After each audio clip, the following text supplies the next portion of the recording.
कोई भी सपना साकार करने के लिए सबसे जरूरी है सही कोच का होना। चुनिए Yogendra Sahu classes first rank को और करे अपने CG व्यापम CGPSC का सपना साकार। Download the app now. नमस्कार, जय जोहार। क्या आप भी गवर्नमेंट एग्जाम्स की तैयारी करना चाहते हैं? क्या आप भी मेमोरी टेक्निक्स और ट्रिक्स के जरिए बहुत ही कम समय में स्मार्ट स्टडी करना चाहते हैं? क्या आप चाहते हैं कि CG व्यापम टॉपर आपको पढ़ाए? तो डाउनलोड करिए योगेंद्र साहू क्लासेस ऐप। यहाँ 10 से अधिक गवर्नमेंट एग्जाम्स क्रैक करने वाले और CG व्यापम टॉप करने वाले योगेंद्र सर CGPSC और CG व्यापम के अंतर्गत होने वाले सभी एग्जाम्स की तैयारी कराएं। तो डाउनलोड करिए Yogendra Sahu classes app to be the best, learn from the best.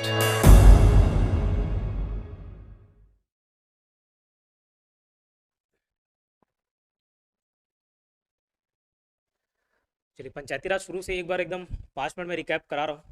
ठीक, आप सर छूट गया ना, उसको घर जाके वीडियो देखोगे ना तो यहाँ से कंटिन्यू कर पाओगे, तो घर जाके एक बार वीडियो देख लीजिएगा, मैं भेज दूंगा।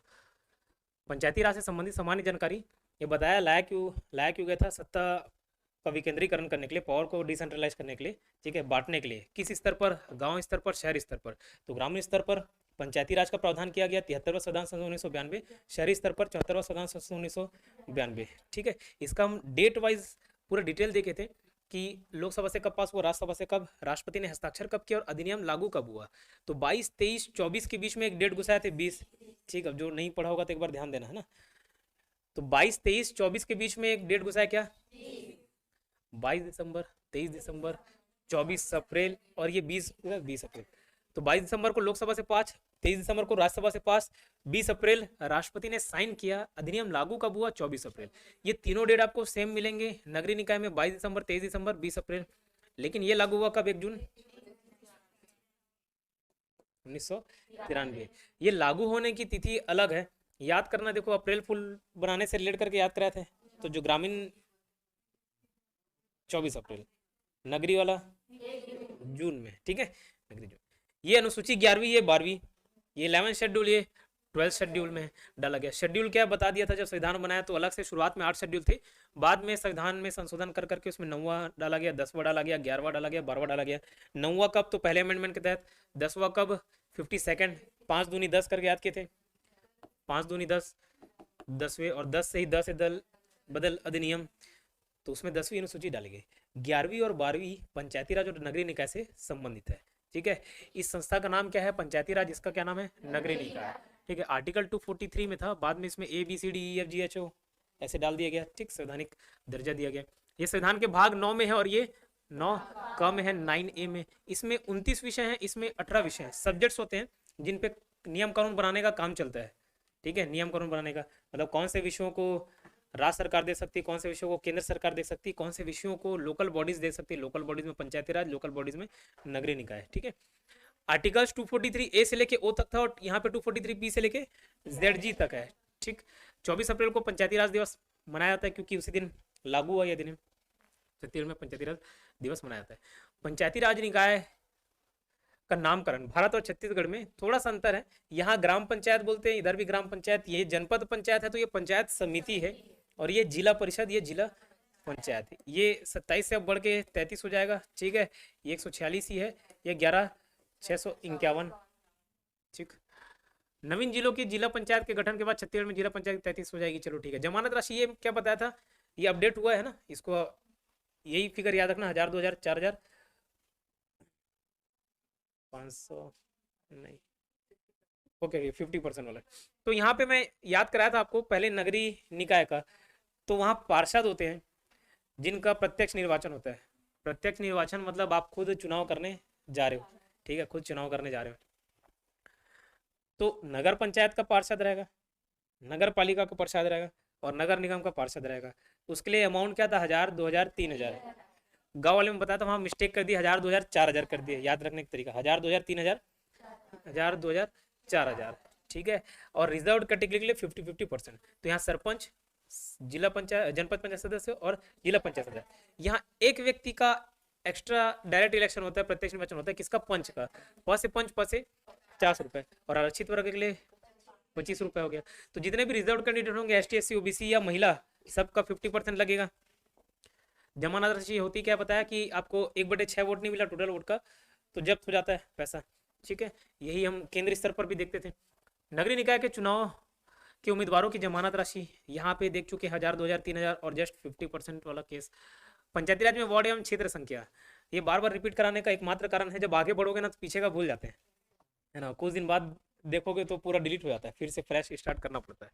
वैसे भी रिवाइज आप करके आते नहीं हो तो मेरे को ही कराना पड़ता है, तो रिवीजन करते चलोगे, भले याद हो, ऐसा लगे कि टाइम वेस्ट हो रहा है लेकिन वो टाइम वेस्ट नहीं होता, ये कम से कम कंठस्थ हो जाता है, आगे की चीज़ें आपको याद रहेगी। ग्राम पंचायत, ये न्यूनतम वार्ड ले लो, तो वार्ड जैसे आपके क्षेत्र में भी वार्ड है बताया है ना, नगरीय निकाय ये वार्ड 17, 18, 19, 20 ऐसे, तो कितने वार्ड होते हैं, तो 10, 20, 10, 25 और 10, 35 करके याद रखना। हमेशा गलती हो जाती है, 20, 25 और 30 वाला फिगर याद रहता है, वैसा नहीं है, 20, 25 और 35 है। और यही चीज़ अगर आप नगरीय निकाय संबंध में देखो, ठीक है, नगर पंचायत, नगर पालिका, नगर निगम, तो 15, 40, 15, 40, 40 ऑब्लिक 85, ठीक है। तो 10, 20, 10, 25, 10, 35 और इतना ही पंच रहेंगे क्या, हाँ? एक एक वार्ड में एक एक पंच चुन के नहीं आएंगे, ठीक है। इतने ही सदस्य रहेंगे क्या, एक वार्ड से तो कोई एक ही कैंडिडेट ज़्यादा हो सकते हैं, लेकिन लास्ट में जो चुना जाएगा वो एक ही चुना जाएगा। और ये मिनिमम से मैक्सिमम उसकी संख्या भी वहाँ याद करा दिया था। ये 40, 70 ऑब्लिक क्या था 85, 15, 40, 15, 40, 40, 70 ऑब्लिक 85, जहाँ पे 10 लाख से ज़्यादा जनसंख्या हो वहाँ 85 हो सकता है। न्यूनतम उम्र देखे थे वोट करने के लिए तो 18 साल होता ही है। लोकल बॉडीज़ में जो भी कैंडिडेट खड़ा होता है उसका मिनिमम एज क्या होना चाहिए, 21 साल। यहीं पे इसको ये देख ले ताकि कंफ्यूजन ना हो। विधानसभा, लोकसभा, ये जो लोअर हाउस है 25 साल, अपर हाउस में 30 साल, फिर जो राष्ट्रपति, उपराष्ट्रपति या राज्यपाल होते हैं उनका क्या है 35 साल, ठीक है। फिर ये वार्ड के साथ ही आपको याद हो जाएगा, जैसे पंच वहाँ पे 10 वार्ड और मैक्सिमम 20 वार्ड हो सकते थे, मिनिमम 10 मैक्सिमम 20, तो पंच भी उतने ही बनेंगे ना, मिनिमम 10 हो सकते हैं, मैक्सिमम 20 हो सकते हैं। लेकिन सरपंच और उप सरपंच ये एक है, एक ही चुने जाएंगे, पूरे ग्राम पंचायत में एक सरपंच और एक उप सरपंच रहेगा। वैसे जनपद पंचायत सदस्य 10-25 थे, लेकिन अपने बीच जब अध्यक्ष और उपाध्यक्ष चुनेंगे तो वो तो एक एक ही होंगे, तो ये मेरे ख्याल से दिक्कत नहीं होगा। प्रत्यक्ष में जनपद स्तर पर सदस्य का बस प्रत्यक्ष निर्वाचन होता है, जनपद स्तर पर सदस्य का, बाकी लोग अध्यक्ष और उपाध्यक्ष को अप्रत्यक्ष चुनते हैं, ठीक है। जिला पंचायत में भी सदस्य का प्रत्यक्ष निर्वाचन होता है, अध्यक्ष उपाध्यक्ष को अप्रत्यक्ष चुनते हैं, लेकिन इस स्तर में पंच और सरपंच दोनों का प्रत्यक्ष निर्वाचन आता है। जो ग्राम क्षेत्र से, ग्रामीण क्षेत्र से आता होगा, आसपास के सरपंच के लिए कोई खड़ा होता है, खड़ा हो रहा है मतलब प्रत्यक्ष निर्वाचन हो रहा है भैया, ठीक है, डायरेक्ट आप वोट देने जा रहे होगे, क्लियर। मतपत्र पंच याद किए थे, सफेद कैसे याद किए थे, पंच मारोगे तो चेहरा काला पड़ जाता है, लेकिन काला ना करके सफेद याद करना। सरपंच बन गए तो क्या आसमान में उड़ रहा है, आसमान का कलर क्या नीला। जनपद पद पीला करके याद किए थे। जिला गुला, और ये जिला है, ठीक है। जिला पंचायत का सदस्य का क्या होता है गुलाबी। बाकी लोगों को क्यों नहीं है, उपाध्यक्ष वगैरह का, उन लोगों का डायरेक्ट वोटिंग नहीं होता, ठीक है, और ये चेंज होते रहता है। निर्वाचन संबंधी मामलों में न्यायालय हस्तक्षेप का वर्जन है। बताया था कि यहाँ पे जो कोर्ट है वो इंटरफेयर नहीं कर सकता, ये आर्टिकल 243 ओ में लिखा हुआ है, ओजस साहब करके याद किए थे, ठीक है। बट याचिका पेश करके किसी निर्वाचन को प्रश्नगत किया जा सकता है, क्वेश्चन उठाया जा सकता है, ठीक है। याचिका बता एक रिक्वेस्ट टाइप का ही बोल लो।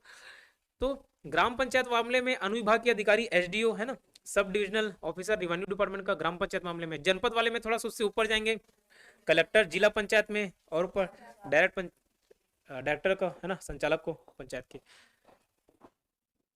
लोक सेवक कौन कहला जाते हैं, जो भी वहां चुन के आ रहे, देखो सरपंच, उप सरपंच, पंच। जनपद पंचायत में सदस्य, अध्यक्ष, उपाध्यक्ष, यहाँ पे भी वही रहेंगे। साथ ही प्रत्येक स्तर के सेवकों को भी लोक सेवक कहा जाता है, ठीक है। ये क्वेश्चंस पूछा गया था कि किस प्रकार के अभिकर्ता रहते हैं और कौन नहीं रहता है ना। तो निर्वाचन अभिकर्ता जो शिविर में पर्ची बांटते हैं, मतदान अभिकर्ता रहते हैं, गणना अभिकर्ता जो गणना स्थल पर रहते हैं। क्या नहीं रहते, तो ये ऑप्शन में दिया था, एक रहने और बाकी नहीं रहने के आधार पे, तो नहीं रहने वाला नहीं याद करोगे चल जाएगा, बट इस प्रकार के नाम दिए तो ऐसे कोई अभिकर्ता नहीं रहता, ऐसे कोई भी एजेंट नहीं रहते हैं। एक साथ चुनाव लड़ने और नहीं लड़ने की बात की जा रही थी, तो बताया था कि एक ही पद रहे, पद एक ही प्रकार का रहे, एक ही लेवल का रहे, तो दो अलग अलग निर्वाचन क्षेत्र से नहीं लड़ सकते। जैसे आप अगर पंच के लिए लड़ रहे हो, सपोज पंच या सरपंच के लिए लड़ रहे हो, तो अलग अलग वार्ड होंगे, ठीक है। तो पंच, सपोज पंच के ही लेते हैं हम लोग, तो दो अलग अलग निर्वाचन क्षेत्र से नहीं लड़ सकते, ठीक है। दो वार्डों से लड़ रहे पंच के लिए नहीं लड़ सकते, लेकिन पंच और सरपंच दोनों के लिए खड़े हो रहे हो तो लड़ सकते हो, ठीक है। सरपंच अगर जनपद पंचायत सदस्य का लड़ना चाह रहा है लड़ सकता है। एक ही पद के लिए अलग अलग निर्वाचन क्षेत्र से नहीं लड़ सकते, अलग अलग पद के लिए अलग निर्वाचन क्षेत्र से लड़ सकते हो। तो उस प्रकार का पॉइंट दे तो आप बता सकते हो। कोरम की बात किए थे, तो देखो कोरम में पंचायत, ग्राम पंचायत में पंचायत पद से 50%, ठीक है। कुल पंचों का आधा रहेगा या 50%। जनपद पंचायत, जिला पंचायत में एक तिहाई रहता है। ग्राम पंचायत में याद रखना 50%। आमतौर पे कितने फिगर देखने को मिलेंगे ये अभी पढ़ रहे हो तो याद रहता है, आगे चल के जब अविश्वास प्रस्ताव आएगा, रिकॉल आएगा, मोशन ऑफ नो कॉन्फिडेंस ये बोलते हैं, तो वहाँ अलग अलग डेटा देखने को मिलेंगे, कोई 2/3, कोई 3/4, कोई 1/3, तो याद नहीं आता कि कौन सा 1/3 2/3 किसका है, ठीक है। तो अभी यहाँ पे फोकस करना, याद रखना ये सब में या तो आधा है या 1/3 है, 1/10 है, ठीक है। और कहीं भी महिलाओं की भागीदारिता 1/3 रहेगा, ठीक। आधा किस में है? पंचायत, ग्राम पंचायत में आधा 50%, ठीक। क्या बोल रहे हैं? कोरम, कोरम क्या होता है बताया था, मिनिमम नंबर ऑफ मेंबर्स चाहिए जो मीटिंग स्टार्ट करने के लिए जरूरी है, ठीक है। तो कितना परसेंट रहना चाहिए? मिनिमम 50%। ये 50% कैसे? सपोज किसी 10 वार्ड है, 10 पंच है, तो 10 में कितने आने चाहिए? 5 आएंगे तो मीटिंग स्टार्ट होगा, ठीक है। जनपद पंचायत कुल सदस्य संख्या का 1/3 रहता है, ठीक है। कितना? 1/3, मतलब अगर टोटल मेंबर मैं मान के चलूँ 15 है, सपोज 15 है, तो 1/3 कितना होना चाहिए? इतना कम से कम आना चाहिए। और 5 में से भी 1/3 महिलाएं होनी चाहिए। 1/3, 5 का 1/3 करोगे तो 1.67 आना चाहिए। तो अब ऐसी तो महिलाएं नहीं रहेंगी, ठीक है। आधा महिला, आधा ऐसा वाला सिस्टम नहीं रहेगा, तो 2 काउंट करोगे, ठीक है। कम से कम 2 महिलाएं रहनी चाहिए। ग्राम सभा में क्या होता है? देखो सभा में क्या बताया, सभा किससे मिलके बनी होती है? वो जो गांव हो गए वहाँ के लोगों से मिलके बननी होती है, जो 18 साल के हो जा रहे थे, ठीक है। 18 साल के हो गए और वोटर लिस्ट में नाम जारी हो गया, ठीक है। वोटर लिस्ट में नाम उनका शामिल हो गया, तो ग्राम सभा होता है। ऐसे तो बहुत सारे लोग हो गए और सबको सोचे कि भैया 50% आ जाए तो पॉसिबल नहीं ना, पूरा गाँव वाले लोग कहाँ बैठाएंगे, ठीक है। तो वहाँ पे 50% नहीं, वहाँ 1/10 है। लेकिन अनुसूचित क्षेत्र में 1/3 है, ठीक है। अनुसूचित क्षेत्र में 1/3 है। अनुसूचित क्षेत्र में जैसे जब ग्राम सभा घोषित करना होता है, ग्राम सभा किसको बोलेंगे? कौन डिसाइड करेगा? राज्यपाल, ठीक। तो जो अनुसूचित क्षेत्र होता है ना, कभी कभार एक कोई घर है, वो घर भी हो सकता है क्या? ग्राम सभा। ऐसा तो छोटे छोटे क्षेत्र, गली मोहल्ला, बहुत ज़्यादा जनसंख्या का आवश्यकता नहीं है, तो अनुसूचित क्षेत्र में स्पेशल केस रहते हैं, ठीक है। तो वहाँ कितना होना चाहिए? 1/3 रहना चाहिए। और सभी में महिलाओं की भागीदारिता कितनी? 1/3, ठीक है। महिला 1/3 होना चाहिए, ठीक। महिला बिना मीटिंग स्टार्ट हो सकता है, कौन करेगा चुगली ठीक है। विवादों का विनिश्चय, अच्छा विवाद हो गया किसी भी मैटर पे, 2 या 2 से अधिक पंचायतों के बीच हुआ तो राज्य सरकार निपटाएगा, ठीक है। पंचायत और अदर लोकल बॉडीज के बीच हो गया, राज्य सरकार निपटाएगा। पंचायत और छावनी बोर्ड तो फिर केंद्र सरकार के अनुमोदन अधीन राज्य सरकार करेंगे। यदि 2 ग्राम सभाओं के बीच विवाद हो तो इसका निश्चय संयुक्त सम्मेलन द्वारा किया जाता है, ठीक है। ग्राम सभा की बात की है ना, ग्राम पंचायत की नहीं, ग्राम सभा की, ठीक है। ग्राम सभा में विवाद हो गया, जैसे देखो कोई रोड बन रहा है, सपोज अब रोड बन रहा है, जरूरी थोड़ी ना आप ही के गांव में वो रोड सीमित हो जाए, तो रोड तो बहुत सारे क्षेत्रों से निकलेगा। ये 2 अलग अलग ग्राम सभा में उसी मामले में विवाद हो गया सपोज किसी कारणवश, तो उसके लिए संयुक्त सम्मेलन बुलाते हैं, ठीक है। जॉइंट सेशन होता है, संयुक्त सम्मेलन बुलाया जाता है। दोहरी भूमिका निभाने वाला, जैसे कोई पंच चुन के गया और उसी को उप सरपंच बना लियो, तो बाद में चुनते हैं उप सरपंच। अभी जैसे कोई पार्षद आपका अध्यक्ष बन गया, नगर पंचायत अध्यक्ष बन गया, तो नगर पंचायत अध्यक्ष का डायरेक्ट इलेक्शन तो नहीं होता, पहले होता था, बंद हो गया, तो वो पार्षद को ही बनाया जाएगा अध्यक्ष, ठीक है। तो वो 2 भूमिका निभा रहा है, एक तो पार्षद का भी और एक अध्यक्ष का भी, ठीक है। तो वैसे ही इन लोग भी है, जो डायरेक्ट इलेक्शन लड़के गए और उसको उप सरपंच का पद दे दिया या उपाध्यक्ष का दे दिया, तो उन लोग दोहरी भूमिका निभाते हैं, ये भी क्लियर था, दोहरी भूमिका निभाने वाले। फिर स्थापना तो गठित समितियां, बहुत सारी फेमस समितियां थी, प्रसिद्ध समितियां, जैसे बलवंत राय मेहता समिति, उसी के आधार पर त्रिस्तरीय पंचायती राज लागू गया है। त्रिस्तरीय पंचायती राज में क्या क्या है? ग्राम पंचायत, पंचायत समिति या जिला परिषद। इसी छत्तीसगढ़ में अगर नाम अलग अलग दे दिए गए, जनपद पंचायत, जिला पंचायत, ठीक है। इसमें कहीं भी ग्राम सभा नहीं आता, एक क्वेश्चन पूछ के 4 ऑप्शन दिया था और पूछा त्रिस्तरीय पंचायती राज में कौन सा शामिल नहीं है, तो ग्राम सभा भी दे दिया था, तो ग्राम सभा उसमें शामिल नहीं था। त्रिस्तरीय पंचायती राज में ग्राम पंचायत, जनपद पंचायत, जिला पंचायत। हालांकि ग्राम पंचायत के अंतर्गत ही ग्राम सभा रहती है, बट वो त्रिस्तरीय पंचायती राज में जो क्वेश्चन पूछा था उसके अंतर्गत वो पॉइंट नहीं था। बलवंत राय मेहता समिति 1959 में बना, 1957 में बना। बल आ जाता है 7 रहते तो 7 से 57 याद किए थे, ठीक है, और उसने अपनी रिपोर्ट आगे चल के 59 में पेश की थी। तो बलवंत राय मेहता समिति बना कब पूछने से 1957। नाम बलवंत राय मेहता समिति, देखो कोई भी समिति में अकेला सदस्य नहीं रहेगा, 4, 5, 6, 8, 10 हो सकते हैं कितने भी मेंबर्स, लेकिन जिसको अध्यक्षता सौंपी जाती है आमतौर पे उसी का नाम आ जाता है, ठीक है। तो बलवंत राय मेहता समिति के अध्यक्ष कौन थे? बलवंत राय मेहता थे, तो जो भी नाम आएगा मतलब अध्यक्ष वही रहेंगे। के संथानम 1963, 1 के साथ, 2 के साथ, 3 के साथ, 3 के साथ याद किया के संथानम समिति। हनुमान चालीसा से हनुमंत राव समिति आपका 84 आगे हनुमंत राव। अशोक राय 1977 था। दांते वाला 78, 8 वाला फिगर याद किए थे, दांत जहाँ पे भी गुस्सा वाली फीलिंग आए 78, दांत वाला समिति 78, थुंगन पी के थूक दिए 88, और गॉड गिल, हाँ ओ माय गॉड, और जीवी के राव 1985 है, ठीक। लक्ष्मीमल सिंह भी 1986, ये भी याद किए थे 6 से रिलेट करके, मेरे ख्याल से इसमें भी दिक्कत नहीं हो। भूरिया समिति 1995 में भूरिया समिति था, उसी के आधार पे पैसे एक्ट लाने की मांग की गई थी और 1996 में लागू किया छत्तीसगढ़ में 1986, और 10 राज्यों में छत्तीसगढ़ भी शामिल है, ठीक है। ये 10 राज्य का कोड याद करा था, ठीक। ये हाँ बोलना नहीं है, इसको मत बोला करो ठीक है, जो पूछता हूँ वो तो बताता नहीं, यही बस याद है कोड। फिर 73वां सिद्धांत संशोधन 1992, इसके बारे में यहाँ से डिटेल में पढ़ना चालू किए थे। तो स्थानीय स्वशासन की शक्ति भारतीय संविधान द्वारा प्रदत्त होती है, आर्टिकल 40 में भी मेंशन था, बताया था। ये डीपीएसपी में directive principle of state policy, फिर ये पॉइंट पढ़ चुके हैं, पुराना हो गया। ये 73वां संविधान संशोधन, इसका डेट पढ़ चुके हैं 22-23-20-24, ठीक है। और राष्ट्रपति उस टाइम कौन थे? डॉक्टर शंकर दयाल और पीवी नरसिम्हा राव। ये पढ़ते पढ़ते आगे चल के ये कंफ्यूजन आता है कि ये 73वां संविधान संशोधन है ना, कौन सा संविधान संशोधन? 73वां। तो ये इंडियन स्तर की बात की जा रही है, ठीक है। तो मध्य प्रदेश पंचायती राज अधिनियम या छत्तीसगढ़, उसका डेट आपको अलग मिलेगा, ठीक है। संवैधानिक प्रावधान ए से ओ और ओ के बाद इसमें जुड़े गए थे। कहाँ लागू नहीं होता? तो संघ शासित क्षेत्र दिल्ली में लागू नहीं होता और एटीएमएम में लागू नहीं होता। एटीएमएम 6 शेड्यूल में थे, एटीएमएम असम, त्रिपुरा, मेघालय, मिजोरम। आर्टिकल्स याद किए थे, ठीक है, आर्टिकल्स याद किए थे, ये इंपॉर्टेंट है। ए में आगा, बी में बनाना, बनाना मतलब गठन करना, फॉर्मेशन ऑफ पंचायत या कॉन्स्टिट्यूशन ऑफ पंचायत बोला जाता है, ठीक है। सी में संरचना था, सी संरचना। डी में आरक्षण, ई अवधि, एफ फेल, डिस्क्वालिफिकेशन, ठीक है। जैसे 21 साल के नहीं हो तो आप डिस्क्वालीफाई हो जाओगे, ठीक। कोई क्रिमिनल केस चलता है और एक सजा पर्टिकुलर काटे नहीं हो तो डिस्क्वालीफाई हो जाओगे, साक्षर नहीं हो तो डिस्क्वालीफाई हो जाओगे, अगर हो सके तो ये वाला टॉपिक कवर हो जाएगा। जी में पावर थे, पंचायतों की शक्ति प्राधिकार होता है तो क्या रिस्पॉन्सिबिलिटीज होती है, क्या पावर्स हैं वो देखे थे। जी में डी करके याद किए थे, ठीक है। एफ हो गया, जी हो गया, एच में टैक्स, आई इनकम से वित्त आयोग याद किए थे। जे में ज्येष्ठ संपरीक्षा, तो संपरीक्षा की बात होती है, ऑडिट की बात होती है। के में इलेक्शन से, के इलेक्शन याद किए थे। एल लागू होना, एम नहीं होना, एन में बना रहना, ओ में जस्ट साफ वाला। फिर यहाँ पे 3 पॉइंट बस अलग थे, बाकी सब सेम थे, तो इधर हम लोग याद किए हुए थे, ठीक है। एक तो ये 3 के बाद अलग था। एस में समिति थी, वार्ड समिति का गठन। फिर डीटी से एमसी तक कॉमन था, डीटी से लेके एमसी तक कॉमन था, जेड सी। उसके बाद जेड डी और जेड, ये जिला योजना के लिए समिति, महानगर योजना के लिए समिति। जिला योजना समिति, महानगर योजना समिति।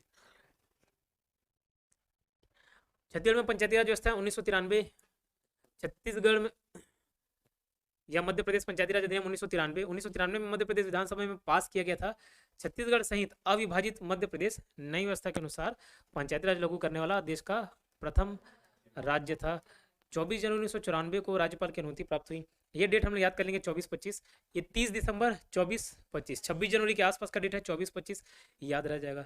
तो सर वो क्या था? वो लोकसभा में पास होने वाला था। ये कौन सा है? जो मध्य प्रदेश पंचायती अधिनियम है ना, उसकी बात कर रहे हैं।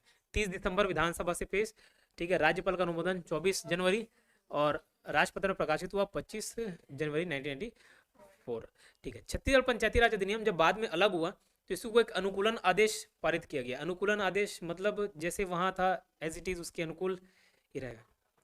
ठीक है। तो कब हुआ? 7 जून 2001 को। उसको राजपत्र में प्रकाशित किए 18 जून 2001 को।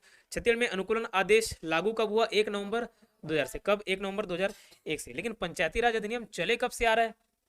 जब से बना है 1 नवंबर 2000 से। आगे चल के एक डेट मेंशन की 31 अक्टूबर का, कि इसके बाद भैया एमपी वाले में कोई, चूंकि हम लोगों ने एमपी का as it is copy paste मार दिया, एमपी के हिसाब से कोई चेंज करने की आवश्यकता लगी नहीं, तो चेंज किए नहीं, तो उसका जो एक्ट था वही छत्तीसगढ़ में था, तो वहाँ अगर कोई चेंजेस लाए तो छत्तीसगढ़ में भी चेंजेस होना चाहिए था। लेकिन वो एक डेट बता दिया कि 31 अक्टूबर के बाद से वहाँ अगर कोई चेंज लाते हैं तो वो जाने। ठीक है, हमारे अंतर्गत चेंज लाना तो इस विधानसभा से पारित होगा।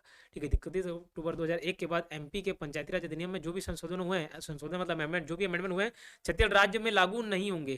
ठीक है, उसके लिए कहाँ से पास करना पड़ेगा? विधानसभा से। ठीक है, ये देखो 25 जनवरी 1994 को मध्य प्रदेश राजपत्र में प्रथम बार प्रकाशित छत्तीसगढ़ राज्य पंचायती राज अधिनियम 1993। छत्तीसगढ़ राज्य क्यों बोल दे रहे हैं? एमपी छत्तीसगढ़ पहले उसी में शामिल था, उसी को हम लोगों ने लागू किया हुआ है। ठीक है, इतना मत याद रखना, लेकिन ये 18 जून का डेट आपको याद रखना है। ठीक, 7 जून 18 जून। छत्तीसगढ़ पंचायती राज अधिनियम 1993 में कितने चैप्टर्स? 15। शेड्यूल कितने? 4। धाराएं कितनी? 132। ठीक उसी प्रकार जैसे इंडियन कॉन्स्टिट्यूशन का है कि 22 भाग हो गए। ठीक है, 12 शेड्यूल्स हो गए, सेक्शन 395 तक। अब वो बोलोगे 450 500, तो उसी में बीच बीच में जोड़ के ठीक है वैसे कर दिए। तो ये एडीओ के लिए इंपॉर्टेंट होता है, एक एक धाराएं पढ़ना, नहीं इसके लिए इंपॉर्टेंट नहीं है, बट फिर भी लास्ट में कुछ इंपॉर्टेंट चैप्टर्स देख लेंगे, वहाँ कहाँ से कहाँ तक के आर्टिकल्स आ रहे हैं एक बार उसको कवर कर लेंगे।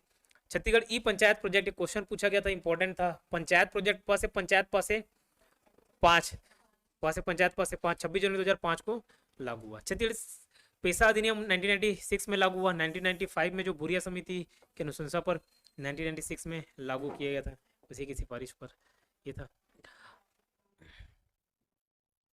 ग्राम सभा, ये भी शायद हम लोग देख चुके थे, ग्राम सभा तक पॉइंट कवर किए थे। सबसे बुनियादी इकाई होती है ग्राम सभा। कैसे मिलके बनती है? 18 साल और उसका वोटर लिस्ट में नाम हो। ठीक है, ग्राम कौन डिसाइड करेगा? ग्राम तो राज्यपाल डिसाइड करेगा। ठीक है, राज्यपाल डिसाइड करेगा। उस ग्राम सभा में 2-3 गांव हो सकते हैं मिक्स। ठीक है, उस ग्राम में हर गांव जरूरी नहीं ग्राम हो। ठीक है, तो उस एक ग्राम में 2-3 गांव शामिल किया जा सकता है। कौन डिसाइड करेगा? राज्यपाल डिसाइड करेगा। कौन से आर्टिकल में मेंशन है? 243A में मेंशन है। ठीक है, एक क्वेश्चन में दिया था नॉर्मल वोटर लिस्ट ना दे के विधानसभा, तो विधानसभा में भी हो चल जाएगा। आगे देखो, अधिसूचना कौन जारी करता है? राज्यपाल करता है। सदस्य कौन होंगे? इस पे चर्चा कर लिए। गणपूर्ति कोरम कौन होगा वो भी देख लिए। 1/10 होगा, जिसमें से 1/3 महिलाएं रहना चाहिए। लेकिन अनुसूचित क्षेत्रों में कितना होना चाहिए? 1/3 होना चाहिए। उसके अंतर्गत भी महिलाओं की संख्या 1/3। यहाँ से शायद नहीं पढ़े हैं। ठीक है, ये नया पॉइंट होगा। सम्मेलन, मीटिंग बुलाना है। ठीक है, जैसे सपोज मैं कोई आप लोगों से कोई विचार विमर्श करना है, चर्चा करना है, तो मीटिंग बुलाऊंगा, तो बस मेरे मन में आया और मैं ही डिसाइड करके बैठ जाऊंगा कि अकेले नहीं, आप लोग को इन्फॉर्म करूंगा कि नहीं करूंगा। ठीक है, तो और बुलाने का काम किसका? मेरा। बस वैसे ही वहाँ पे भी ग्राम सभा का सम्मेलन बुला रहा है, कोई तारीख डिसाइड करेगा, डेट डिसाइड करेगा, टाइम डिसाइड करेगा, वेन्यू डिसाइड करेगा। कौन करता है? सरपंच। ठीक है, ग्राम सभा के लिए कौन डिसाइड करेगा? सरपंच। सरपंच नहीं है किसी कारणवश, ठीक है, उपस्थित नहीं है, गांव से बाहर चले गए, भग गए हैं, तबीयत खराब है, तो कौन करेगा? उप सरपंच। सरपंच नहीं तो कौन करेगा? उप सरपंच। उप सरपंच भी नहीं है तो कौन करेगा? ग्राम पंचायत सचिव। सरपंच उप सरपंच दोनों नहीं है तो ग्राम पंचायत सचिव। देखो, ये एक प्रकार से राजनीतिक पदाधिकारी हो गए, जो चुन के आया, जनता ने चुन के भेजा। ये राज्य सरकार द्वारा नियुक्त होता है। ग्राम पंचायत सचिव एक प्रशासनिक पद होता है। ठीक है, ग्राम पंचायत सचिव। ये एक ग्राम पंचायत में एक ग्राम पंचायत सचिव भी हो सकता है और 2-3 ग्राम पंचायत के लिए भी संयुक्त रूप से एक सचिव हो सकता है। ठीक, तो ये नियुक्त राज्य सरकार के द्वारा किया जाता है। एक क्वेश्चन पूछा था, किसके द्वारा नियुक्त होता है? राज्य सरकार के द्वारा। तो सरपंच नहीं है, उप सरपंच नहीं है, तो कौन बुलाया? ग्राम पंचायत सचिव। लेकिन ये किसकी बात की जा रही है? ध्यान रखिएगा, सम्मेलन बुलाने के लिए, मीटिंग बुलाने के लिए बात की जा रही है। ठीक है, अच्छा, अब अध्यक्षता करेंगे। अध्यक्षता किसके द्वारा? जैसे लोकसभा राज्यसभा में पढ़े, कौन अध्यक्षता करता है? लोकसभा अध्यक्ष। लास्ट में ऑर्डर ऑर्डर बैठो बैठो होता है नहीं, तो अध्यक्षता भी कौन करेगा? सरपंच। सरपंच नहीं है तो उप सरपंच, और उप सरपंच भी नहीं है तो नहीं नहीं करेगा, ठीक है। वही ये क्या बोला, ग्राम पंचायत जो सचिव है ना, ये सम्मेलन बुलाने के लिए ये ऑर्डर फॉलो किया जाए। सरपंच, सरपंच नहीं है तो उप सरपंच, दोनों नहीं है तो पंचायत सचिव, ठीक है, मीटिंग बुलाने का काम करेगा। लेकिन सम्मेलन की अध्यक्षता सरपंच, वो भी नॉर्मल केस में, अनुसूचित क्षेत्र में नहीं, सरपंच, यदि सरपंच अनुपस्थित हो तो उप सरपंच द्वारा अध्यक्षता किया जाएगा, और वो भी नहीं है तो ग्राम सभा के सदस्यों द्वारा अपने बीच में से एक अध्यक्ष चुना जाएगा उस पर्टिकुलर मीटिंग के लिए कि हाँ भैया अध्यक्षता आप करिए, ठीक है, क्लियर। तो सर ये क्या बताए थे, बोला वो सम्मेलन के लिए, उस सम्मेलन जो मीटिंग होगा वहाँ अध्यक्षता की जाती है, सामने कोई एक बैठेगा, हाँ बताओ चलो क्या क्या प्रॉब्लम है, तो जो अध्यक्षता की जा रही है उसकी बात की जा रही है, सरपंच उप सरपंच उसी में से चुनेंगे, पंचों में से चुनेंगे, ठीक है, वो तो प्रशासनिक पदाधिकारी हो जाएगा।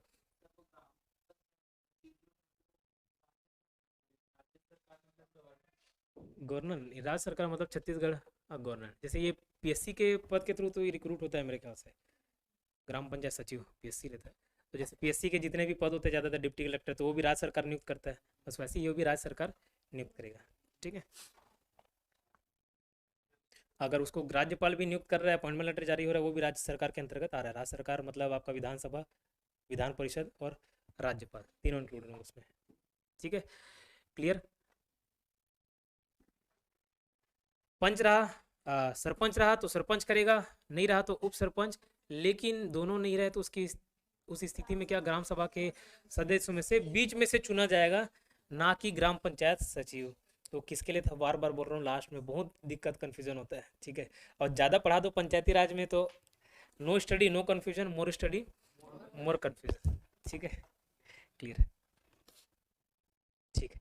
पंचायत सचिव किसके लिए था, उसका नाम किस लिए था, तो पंचायत सचिव सम्मेलन के लिए था, ठीक है, और अध्यक्षता के लिए सरपंच उप सरपंच के बाद ग्राम सभा में से ही कोई चुना जाए। लेकिन देखो ग्राम सभा का जो अध्यक्ष है, अध्यक्षता किसके द्वारा की जा रही है, सरपंच उप सरपंच, ऐसे देख रहे थे। नहीं होने की स्थिति में लास्ट में क्या था, थर्ड कंडीशन, अपने बीच में से चुन ले जाएंगे। लेकिन जो चीज अनुसूचित क्षेत्र डिक्लेयर्ड है, जो क्षेत्र अनुसूचित क्षेत्र डिक्लेयर्ड है, अनुसूचित जनजाति क्षेत्र में या अनुसूचित क्षेत्र, केवल जनजाति नहीं, अनुसूचित क्षेत्रों में ग्राम सभा के अध्यक्ष हमेशा ग्राम सभा के सदस्यों में से ही चुना जाएगा, पहले दूसरे होते ही नहीं है। क्या बोल रहा हूँ, सरपंच उप सरपंच होते ही नहीं है, सीधे कौन रहेंगे, जो तीसरा वाला केस देख रहे थे अपने बीच में से चुनने का, उसमें कोई भी पंचायत पदाधिकारी नहीं होगा। पंचायत पदाधिकारी मतलब सरपंच उप सरपंच या पंच नहीं होंगे, ठीक है। तो अनुसूचित जनजाति वर्ग का ही होगा, अनुसूचित जाति या जनजाति वर्ग का ही होगा, किंतु वह कोई पंचायत पदाधिकारी नहीं होगा। ऐसे भी केस में नहीं होगा। और अनुसूचित जनजाति वर्ग का मतलब सपोज कोई सरपंच मान के चलो एसटी है, ठीक है, एसटी है, तो अनुसूचित जनजाति वर्ग का बोल रहे हैं अध्यक्षता करेगा, तो इसी को चुन लिए। लेकिन ये तो क्या है, सरपंच हो गया, तो सरपंच होने के कारण इसको नहीं चुना जाएगा। कोई अनुसूचित वर्ग का ही होगा, बट ये 3 पदाधिकारी में से नहीं होगा। ये ऐसे ही कोई क्वेश्चन डाल दिया था, ग्राम सभा की संख्या 1 से ज़्यादा हो सकती है। सम्मेलन प्रत्येक 2 महीने में एक बार होता है, ठीक है। निम्न अनिवार्य, ये सम्मेलन जो मीटिंग बुलाने का है, 3 प्रकार का सम्मेलन याद रखना। ये सारे पॉइंट को अगर मैं समराइज करूं, एक होता है वार्षिक सम्मेलन, एनुअल मीटिंग, वार्षिक सम्मेलन। दूसरा विशेष, ठीक है, एक वार्षिक हो गया, दूसरा विशेष हो गया, वार्षिक विशेष, और एक है सामान्य, वार्षिक विशेष सामान्य। मतलब याद करने के पर्पज से ऐसे देख लेना। वार्षिक सम्मेलन आमतौर पे दिसंबर महीने में होता है, फाइनेंशियल ईयर चालू होने से पहले, फाइनेंशियल ईयर मतलब अप्रैल को हो गया, तो उससे 3 महीने पहले, कम से कम 3 महीने पहले ये मीटिंग आयोजित की जाती है। आमतौर पे दिसंबर में, जरूरी नहीं 3 महीने, कम से कम है, ज़्यादा 4-5 महीने हो सकते हैं, कम से कम 3 महीने पहले, तो आमतौर पे दिसंबर महीने में होता है। वार्षिक सम्मेलन नाम ही क्या है कि 1 साल में होगा, एनुअल मीटिंग, ठीक है। सामान्य मीटिंग, जनरल मीटिंग हर 2 महीने में कम से कम 1 बार होना चाहिए, ठीक है।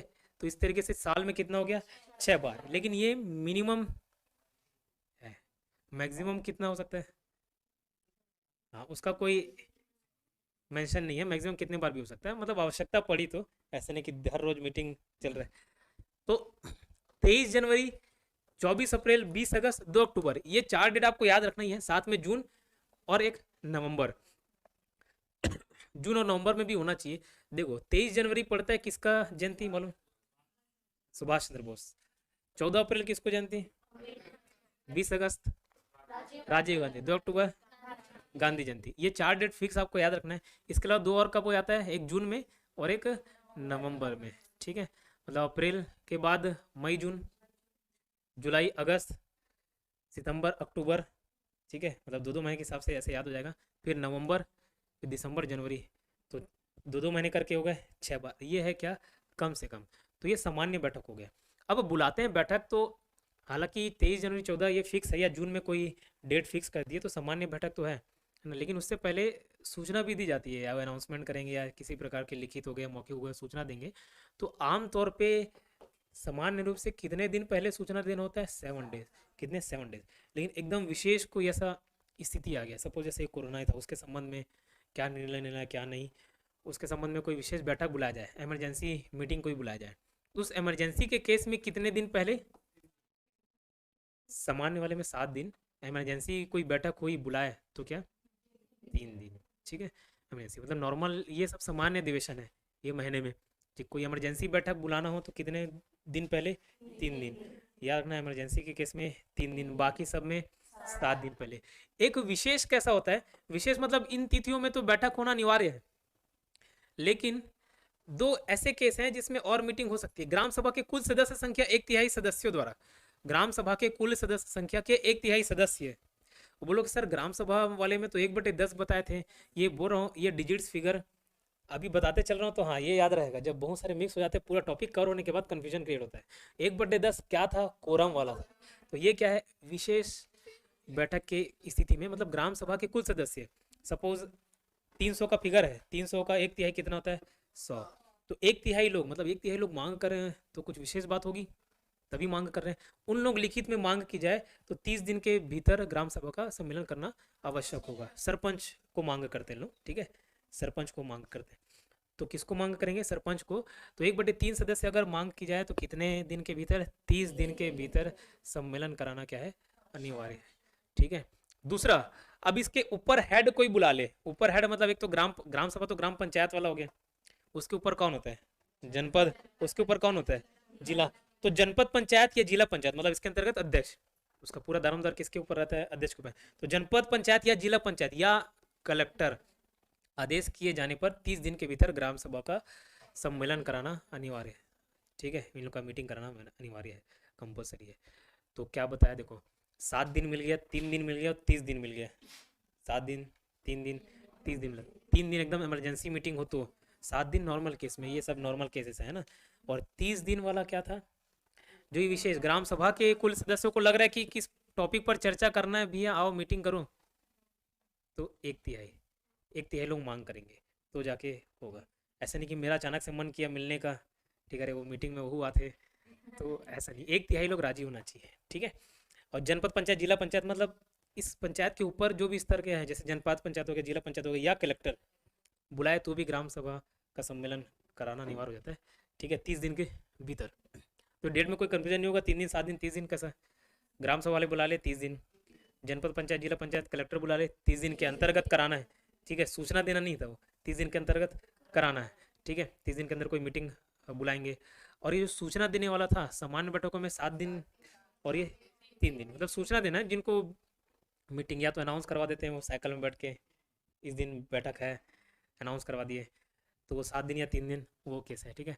बैठक ये खैर ग्राम पंचायत वाला डाल दिया, ग्राम सभा पढ़ते पढ़ते पंचायत वाला। सर 5 माह में कम से कम एक बार ग्राम पंचायत की बैठक होगी, वो पंचायत की बैठक है, उसको बाद में देखेंगे। आपात बैठक 3 दिन पूर्व देना अनिवार्य है, ये पढ़े थे, इस पॉइंट पे बाद में आएंगे। गणपूर्ति नहीं होने पर स्थगन। देखो गणपूर्ति नहीं होता तो इसकी जिम्मेदारी पंच और सरपंच की होती है। परपंच हो गया, पंच और सरपंच, पंच, संबंधित पंच और सरपंच के ऊपर मीटिंग नहीं होने का जिम्मेदारी दे दिया जाता है, ठीक है। तो 3+2 का रूल याद रखना है आपको। क्या? 3+। कोरम नहीं होने पर क्या होता है? कोरम में क्या बताया कि मिनिमम नंबर इतने चाहिए, अगर नहीं आ पा रहे हैं तो उसकी पूरी की पूरी जिम्मेदारी सरपंच और पंच के ऊपर हो जाती है। तो 3 बार मौका दिया जाता है। कितने बार? 3 बार मौका दिया जाता है, और 3 बार के बाद मौका नहीं दिया था। तो किसी ने पूछा था कि नोटिस जारी किया था 3 बार नहीं आने के बाद, तो कौन जारी करता है उसको? इस किताब में देखा, मेरे को नहीं मिला, उस पॉइंट को ढूंढ के बता दूंगा। ठीक, किसी ने पूछा था कि कौन नोटिस जारी करे, तो सचिव करता है। ठीक है, जिस किताब से मैं पढ़ा था उसमें कहीं मेंशन नहीं था, तो पंचायत सचिव। ओके, फिर भी कंफर्म करके बताऊंगा उसको। 3+2 का रूल याद करना, 3 बार तक मौका दिया जाता है भैया, 3 बार है आपके पास चांस, और 3 बार के बाद भी आप नहीं बुला पाए अगले 2 बार कंसेक्यूटिव में, तो आपको क्या कर दिया जाएगा, नोटिस। 3 बार के बाद तो नोटिस जारी कर देते हैं, फिर 2 बार और नहीं है तो चलो भागो, मतलब तुम ही बदमाश हो गए, इसके कारण नहीं आ पा रहे, ये माना जाता है। ठीक है, लेकिन उसके लिए पर्याप्त उसको समय दिया जाता है, या उसको बोलने का अवसर दिया जाता है। सुनते भी तो हैं। सपोज ये कोरोना का भय अभी भी है और कोई आ ही नहीं रहा है, कोरोना नहीं, कोरोना हो जाएगी, अभी तो ऐसा कुछ गाइडलाइन जारी नहीं हुआ कि आपको दूर दूर रहना या ऐसे सभाओं में नहीं जाना है, लेकिन फिर भी अगर गांव में मान के चलो डर बढ़ गया, कोई नहीं आ रहा है, तो एक प्रॉपर अगर वो कारण देगा, वो कारण सटीक है, सुनने लायक है, तो उसको माना जा सकता है, उसको कंसिडर किया जा सकता है।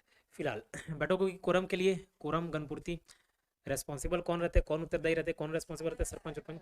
यदि बैठक में कोरम पूर्ति नहीं होता तो अध्यक्ष द्वारा बैठक स्थगित किया जाता है और आगामी बैठक के लिए तिथि निर्धारित की जाती है। अच्छा, अब ऐसे कोरम पूरा हो ही नहीं रहा है, हो ही नहीं रहा है, हो ही नहीं रहा है, तो क्या मीटिंग होगा ही नहीं क्या? ऐसा नहीं होता। कोरम पहली बार पूरी नहीं हुआ ना, तो अगले बार जितने लोग आए उतने लोग ही मीटिंग चालू कर देते हैं। सपोज वहाँ के लोग ही जागरूक नहीं है, मैं मीटिंग बुला रहा हूँ, है ना, और आप ही लोग जागरूक नहीं, आप लोग नहीं आए, तो उसमें मेरी क्या गलती? तो जो चर्चा होना है ना, तो वो हो जाता है। ठीक है, लेकिन समझना, इसको एक ऐसे उदाहरण दे के समझा रहा हूँ। मैं बोला कि कल मैं पढ़ाऊंगा इंडियन ज्योग्राफी। अब इंडियन ज्योग्राफी पढ़ा, और हो सकता है आधा ज़्यादा लोग इंडियन ज्योग्राफी पढ़ चुके हैं, पहले से जानते होंगे, तो मैं बोला कि कल मैं इंडियन ज्योग्राफी पढ़ा रहा हूँ। ठीक है, अब उस कारण से आपको लगता है कि हमको इंडियन ज्योग्राफी आता है और उतना इंपॉर्टेंट टॉपिक नहीं है, इस एग्जाम में नहीं आएगा, तो बहुत सारे लोग नहीं आएंगे। ठीक है, बहुत सारे लोग क्या नहीं आएंगे।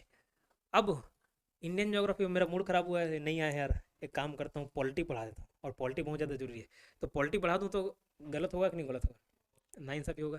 बस वैसे ही कोरम पहली बार रिक्वायर्ड होता है नहीं, अगर कोरम पूरा हुआ तो मीटिंग को क्या कर देते, पोस्टपोन कर देते, स्थगित कर देते नेक्स्ट टाइम के लिए। लेकिन नेक्स्ट टाइम कोरम पूर्ति हो ऐसा जरूरी नहीं है, नहीं भी होता ना तो काउंट तो होते रहता है 3+2 वाले में, लेकिन अगर कोरम पूरा नहीं हुआ तो जो चर्चा करना है, जो आ रहे कम से कम वो तो अपना टाइम निकाल के आ रहे हैं। ठीक है, तो चर्चा कर लिया जाता है, लेकिन उसमें कोई नया सब्जेक्ट नहीं चर्चा किया जाएगा, कोई भी डाल के नया सब्जेक्ट, क्यों अरे वो नहीं आए हम लोग, चलो हम ही लोग मिलके पास कर देते, ऐसा नहीं। ठीक है, कोई भी नया सब्जेक्ट, इसको इसी उदाहरण से समझे कि मैं कल बोला, हो सकता है जैसे जब मीटिंग होता है तो बताया था कि इन मुद्दों पर चर्चा होगा। ठीक है, अब कोई नया विषय पर चर्चा कर लिया तो गलत हो गया, शायद वो यही सोच के आएंगे कि इस विषय पर चर्चा होगा और इससे हमको कोई लेना देना नहीं है, तो नए विषय पर चर्चा कर लूँगा तो गलत हो जाएगा। तो याद रखना, मीटिंग अगर स्थगित हो जाता है और नेक्स्ट मीटिंग जिसमें कोरम की आवश्यकता नहीं होती, उसमें क्या बोला मैंने, नया टॉपिक पर चर्चा नहीं की जा सकती। ठीक है, स्थगन के बाद की बैठक या सम्मेलन में कोरम पूर्ति आवश्यक नहीं रहता, कोरम रिक्वायर्ड नहीं रहता, लेकिन इस बैठक में, इस मीटिंग में किसी भी नए विषय पर, कोई नया टॉपिक पर चर्चा नहीं की जा सकती। इसके अलावा 5 विषयों पर भी चर्चा नहीं की जाती। ये 5 विषय ऐसे विषय हैं जो इंपॉर्टेंट है, बहुत ज़्यादा इंपॉर्टेंट है। कैसे? क्योंकि उसमें ज़्यादा से ज़्यादा लोग होने चाहिए। जैसे वार्षिक कार्य योजना, ठीक है, एनुअल जो वर्क प्लानिंग रहता है कि हम साल में ये काम करेंगे, इतने इतने ये काम होने चाहिए, तो भैया उसमें सभी का इन्वॉल्वमेंट जरूरी है, तो इस टॉपिक पर भी चर्चा नहीं करते। हितग्राहियों का चयन, सिलेक्शन ऑफ बेनिफिशरीज, ये हितग्राही क्या होते हैं, बेनिफिशरीज क्या होते हैं? कोई भी योजना को कोई लाभ ले रहा है ना, जैसे 2 रुपये किलो चावल अगर मेरे को मिल रहा है, मतलब उस योजना के तहत मैं बेनिफिशरी हूँ, हितग्राही हूँ। ठीक है, तो हितग्राही मतलब समझे, किसी भी योजना का जो लाभ ले रहा है, हित ले रहा है, वो हितग्राही। वार्षिक बजट, जो एनुअल बजट है, उसका चर्चा नहीं होगा अगर कोरम पूरे नहीं हुआ तो। वार्षिक लेखा एवं संपरीक्षा प्रतिवेदन, वार्षिक लेखा, वार्षिक बजट, एनुअल बजट, वार्षिक लेखा, एनुअल अकाउंट, संपरीक्षा प्रतिवेदन, audit report. Audit report, audit क्या होता है, अकाउंटिंग क्या होता है? अकाउंटिंग जो भी आपने खर्चा किया उसका हिसाब किताब, अकाउंटिंग सिंपल शब्दों में। और ऑडिटिंग का, वो खर्चा किया, हिसाब किताब लिखा, लेकिन सही किया कि नहीं किया, वो क्या होता है? ऑडिट, जांच। बस उतना समझना। ठीक है, आप बोले कि मैं 100 रुपये खर्च कर दिया आने जाने में, ठीक है, यहाँ से बिलाई गई 100 रुपये खर्च कर दिया आने में, लेकिन 100 रुपये सही में खर्च हुआ कि नहीं? अब आप ऑटो से गए, 100 रुपये लेता है कि नहीं लेता, तो उसकी जांच होती है, वो क्या बोला जाता है उसको? ऑडिट। तो ऑडिट रिपोर्ट ये सब में भी चर्चा नहीं की जाती है। प्रशासनिक रिपोर्ट, एडमिनिस्ट्रेटिव रिपोर्ट, काम नाम कैसे चल रहा है, वो सब रिपोर्ट प्रशासनिक रिपोर्ट के अंतर्गत आता है। ये सारे इंपॉर्टेंट पॉइंट होते हैं, इसको चर्चा नहीं किया जाता, और कोई नया टॉपिक पे भी चर्चा नहीं किया जाता। ग्राम सभा की साधारण बैठक में ग्राम पंचायत का बजट पारित किया जाता है। जो नॉर्मल बैठक होता है साधारण बैठक में, उसी में ग्राम पंचायत का बजट पास किया जाता है। गणपूर्ति नहीं होने पर कार्यवाही देखे थे उसके खिलाफ नोटिस जारी की जाएगी। 3+2 वाला रूल याद करना, ठीक है। लेकिन किसी भी अधिकारी द्वारा सरपंच के खिलाफ तब तक आदेश जारी नहीं किया जा सकता जब तक उसे सुनवाई का उचित अवसर नहीं दिया जाता है। वो कारण बताएगा ना कि क्यों नहीं हुआ, ठीक है। आर्थिक आर्थिक नहीं हुआ, वार्षिक सम्मेलन। वार्षिक सम्मेलन एक बार देखो फाइनेंशियल ईयर खत्म होने से कम 3 महीना पहले आयोजित किया जाएगा, जिसमें निम्न मुद्दाओं पर चर्चा की जाएगी। अब ये मुद्दा आपको आसानी से याद हो सकता है, ये कौन से टॉपिक पर चर्चा नहीं किया जा सकता ये भी याद हो सकता है। बस याद रखना इंपॉर्टेंट टॉपिक्स सारे इंपॉर्टेंट है। वार्षिक कार्य योजना साल भर क्या करेंगे, अकाउंटिंग आप कर लिए, ऑडिट कर लिए, उसका चर्चा नहीं होगा। बेनिफिशरीज का चर्चा नहीं होगा। वार्षिक बजट, प्रशासनिक रिपोर्ट, ये सब पे चर्चा नहीं होगा, इसको याद करना। और वार्षिक सम्मेलन में निम्न मुद्दों पर चर्चा की जाती है, जैसे लेखाओं का वार्षिक विवरण, ठीक है। विवरण डिस्क्रिप्शन बोल सकते हो, लेखाओं का वार्षिक विवरण, पूरा अकाउंट्स देखा जाएगा। पूर्व वित्तीय वर्ष का प्रशासनिक रिपोर्ट, पिछले साल क्या काम हुआ उसकी चर्चा। आगामी वित्तीय वर्ष के लिए प्रस्तावित विकास एवं अन्य कार्य प्रस्तावित प्रपोज्ड, ठीक है। आगामी वित्तीय वर्ष मतलब आने वाला जो फाइनेंशियल ईयर है उसमें यही चर्चा करते हैं कि भैया हम क्या विकास कार्य करेंगे, कहाँ से नाली, कहाँ से रोड बनाना है, कहाँ सौंदर्यीकरण करना है, ठीक, कहाँ तालाब बनाना है, कहाँ कुआं खोदना है, तो वो सब कार्य पे चर्चा करते हैं। अंतिम संपरीक्षा, अंतिम नहीं होगा, ये ऑडिट है, उसके संबंध में दिए गए उत्तर।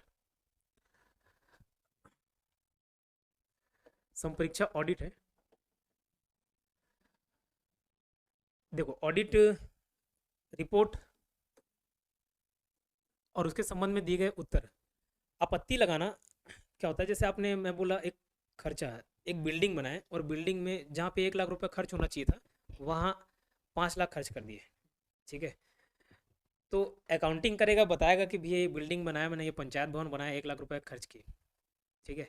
अब उसको 1 लाख रुपए की जगह क्या 5 लाख, जहाँ 1 लाख लगना थी वहाँ 5 लाख खर्च कर दिए, तो मैं अकाउंट में लिखाऊँ कि 5 लाख खर्चा हो गया। ऑडिटिंग किए, कोई आपत्ति जताया कि यार यहाँ तो रेट इतना इतना है मटेरियल का, 1 लाख में जो बन सकता था वो 5 लाख लग गया, तो एक ऑडिट आपत्ति जारी हो जाता है उसके लिए कि ये भैया तुम 1 लाख खर्च करना था ना, 5 लाख खर्च कर दिया, मतलब 4 लाख गबन कर दियो, ठीक है। तो ये आमतौर पर हर जगह होता है, ठीक है। फिर जो आपत्ति जताया रहता है उसको थोड़ा बहुत नहीं मिले रहता है, इसलिए आपत्ति जताता है, मिल जाता है फिर वो, ठीक है। तो उसके संबंध में दिए गए उत्तर कि 1 लाख खर्चा होना था वहां 5 लाख कैसे लग गया, अरे एक घर पहुंचे नहीं इसका शाम में। तो फिर उसके संबंध में दिए गए उत्तर, नहीं भैया मटेरियल का प्राइस बढ़ गया है, वो 1 गुना से 5 गुना हो, जब मटेरियल का प्राइस 5 गुना है तो वो भी 5 गुना हो गया, ऐसे उत्तर, ये सब चर्चा होता है उसमें, ठीक है। जो भी रेट है तो वो अगर वैलिड रीजन रहेगा तो सेटिस्फाई, तो वो सब किस में डिस्कस होता है, वार्षिक सम्मेलन में। 1 लाख का सामान था 5 लाख कैसे लग गया, ठीक, शाम में पहुंच जी तो घर, हाँ ठीक है सेटिस्फाइड हूँ आंसर से, ऐसे चर्चा होगा, ठीक है। ग्राम पंचायत का वार्षिक बजट, एनुअल बजट, और अगले वित्तीय वर्ष का वार्षिक योजना, बजट होगा, योजना होगा अगले साल के, और पंचायतों का कार्यों का विवरण, क्या क्या काम किए भी है एक साल में, क्या क्या गुल खिलाया, वो सब वहाँ पे चर्चा किया जाता है। ये इस पॉइंट को छोड़ो। संयुक्त सम्मेलन बताया, यदि एक ग्राम पंचायत की ग्राम सभाओं के मध्य मतभेद पाया गया, कोई ग्राम पंचायत के अंदर ग्राम सभा के बीच विवाद हो गया, तो जैसे हम लोग वहाँ पे राज्य सरकार के पास जाते थे, तो राज्य सरकार के पास किस ले जाते थे जब एक ग्राम पंचायत और दूसरे ग्राम पंचायत का झगड़ा हो, याद आ रहा है कुछ, एक ग्राम पंचायत दूसरे ग्राम पंचायत के बीच झगड़ा हो, राज्य सरकार, एक ग्राम पंचायत अदर लोकल बॉडी जैसे नगरीय निकाय के साथ कोई झगड़ा हो गया, राज्य सरकार, ग्राम पंचायत और छावनी बोर्ड, राज्य सरकार ही करेगा केंद्र सरकार के अनुमोदन के अधीन। लेकिन ग्राम सभा के केस में क्या होता है, संयुक्त बैठक बुलाया जाता है, ठीक है, ज्वाइंट सेशन बुलाया जाता है, और उसमें अध्यक्षता कौन करता है उसी के बीच में से कोई चुनता है। जैसे हम ग्राम सभा में देखें सरपंच, उप सरपंच या उनके बीच से जो चुना जाता है, ऐसा केस था ना, यहाँ जब संयुक्त सम्मेलन बोला जाएगा, संयुक्त सम्मेलन की अध्यक्षता, ठीक है, ग्राम सभा के सदस्यों में से कोई एक सदस्य करेगा, लेकिन वह ग्राम पंचायत का पदाधिकारी नहीं होगा। पदाधिकारी कहने का अर्थ है सरपंच, उप सरपंच, पंच नहीं होगा, ठीक है। तो कौन होगा, अपने बीच में से चुनेंगे। तो संयुक्त सम्मेलन द्वारा निपटाया जाता है, ना कि ग्राम पंचायत निपटाता है, ना कि जनपद पंचायत निपटाता है, ना कि जिला पंचायत, ना सरपंच द्वारा। कैसे निपटाते हैं, संयुक्त सम्मेलन द्वारा, ठीक, क्लियर रहेगा।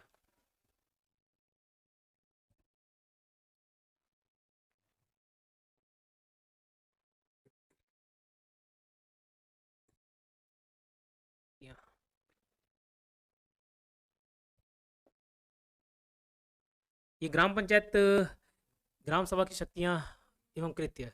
देखो जो ग्राम पंचायत खर्च किया रहता है ना, उसका ऑडिट करने का काम ग्राम सभा रहती है। ठीक है, कौन करते हैं? ग्राम सभा। सामाजिक अंकेक्षण, सोशल ऑडिट, अंकेक्षण मतलब ऑडिट, सोशल ऑडिट कौन करती है? ग्राम सभा। तो ग्राम सभा की शक्ति और कृत्य देख रहे हैं, तो सब डिस्कशन करने का काम है ग्राम के सामाजिक तथा आर्थिक विकास संबंधी काम किसके पावर हैं, किसकी शक्तियाँ हैं? ग्राम सभा की।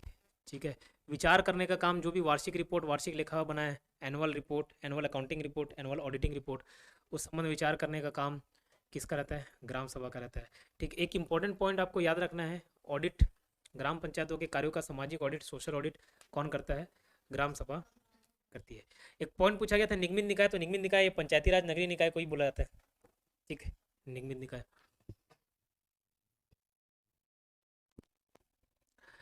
पंचायतों का गठन, संरचना, ये सब देखते हैं। सॉरी,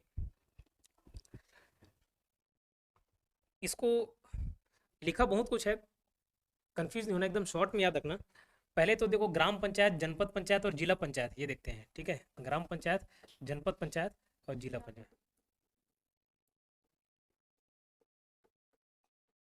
ग्राम पंचायत, जनपद पंचायत और जिला।